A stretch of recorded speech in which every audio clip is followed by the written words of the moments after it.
Hi guys, welcome to my channel. So ఈరోజు మనం మినప దోశని చాలా టేస్టీగా క్రిస్పీగా ఎలా తయారు చేయాలో మొత్తం ప్రాసెస్ చూద్దాం. ముందుగా నేనైతే పొట్టు మినపప్పుని యూస్ చేస్తానండి. ఒక కప్పు మినపప్పుకి మనం 3 కప్పుల బియ్యం తీసుకుంటాం. నేను ఇక్కడ మినపప్పుతో పాటు శనగపప్పును కూడా యాడ్ చేస్తానండి. ఎందుకంటే టేస్ట్ కోసం అండ్ అలాగే కొంచెం ప్రోటీన్స్ కూడా ఉంటాయి కదా, పిల్లలకు పెడతాం కాబట్టి.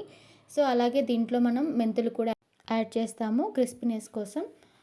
నేనైతే ఇక్కడ సపరేట్గా తీసుకుంటున్నానండి బియ్యంని అండ్ అలాగే పొట్టి మినపప్పుని. మనం దేనితోటైతే పొట్టి మినపప్పుని మెజర్ చేసుకున్నామో దాంతో మనం మూడు కప్పుల వరకు కూడా మనం బియ్యంని తీసుకుంటాము. ఈ రెండింటిని మూత పెట్టి మనం 6 to 7 అవర్స్ వరకు మనం నానబెట్టుకుంటాం. 5 అవర్స్ అయినా సరిపోతుంది. సో మొత్తం క్లీన్ చేసుకున్న తర్వాత మనం ఒక బౌల్లోకి రెండు కలిపి తీసుకుంటాము.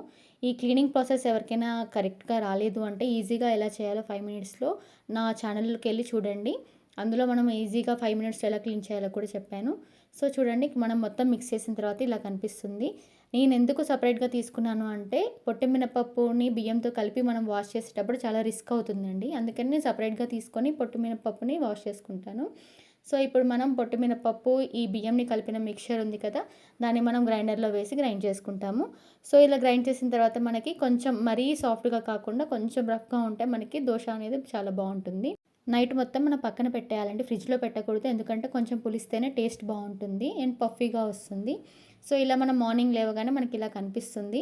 సో ఇదంతా కూడా కొంచెం పొలిసినట్టుగా పైకి వస్తుంది. ఒకసారి మనం దాన్ని మంచిగా మిక్స్ చేసుకుందాము.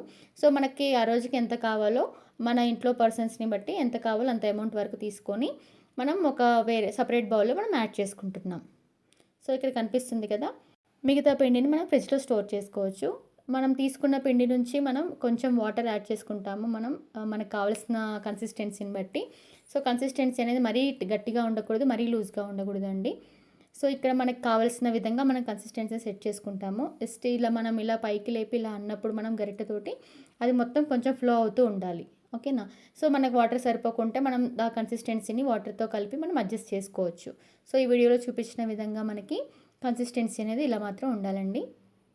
సో చూడండి, మనం గరిటెతో ఇలా పైకి అన్నప్పుడు మాత్రం కన్సిస్టెన్సీ అనేది మనకి ఆ పిండి అనేది ఫ్లో అవుతూ ఉండాలి.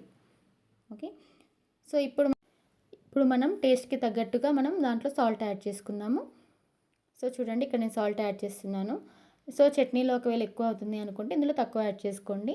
సో ఇలా సాల్ట్ యాడ్ చేసుకొని మళ్ళీ ఒకసారి మిక్స్ చేసి గ్యాస్ పైన మనం పెనం పెట్టేసి లో ఫ్లేమ్లో పెనంని ఎప్పుడైనా వేడి చేయాలండి. లో టు మీడియం మాత్రమే. హై ఫ్లేమ్లో పెడితే ఏంటి అంటే మనకి దోశ అనేది కరెక్ట్గా రాదు.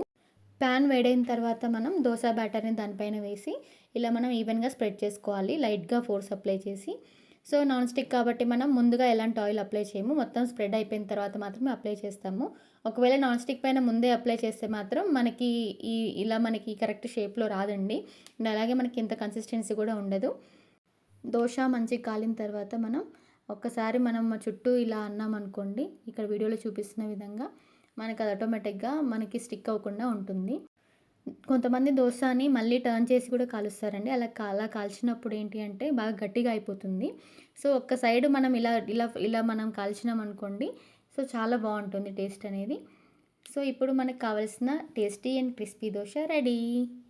సో ఇక్కడ చూస్తున్నారు కదా, దాన్ని మనం పల్లి చట్నీతో కానీ లేకపోతే టమాటా చట్నీతో కానీ తింటే చాలా టేస్టీగా ఉంటుంది. శనగపప్పు టేస్ట్ని చాలా ఫ్లేవర్ ఇస్తుంది. Thanks for watching. మీరు కూడా ట్రై చేయండి, ఎలా ఉందో కామెంట్ చేయండి. ఫస్ట్ టైం నా వీడియో చూసినట్లయితే please subscribe, do like and share.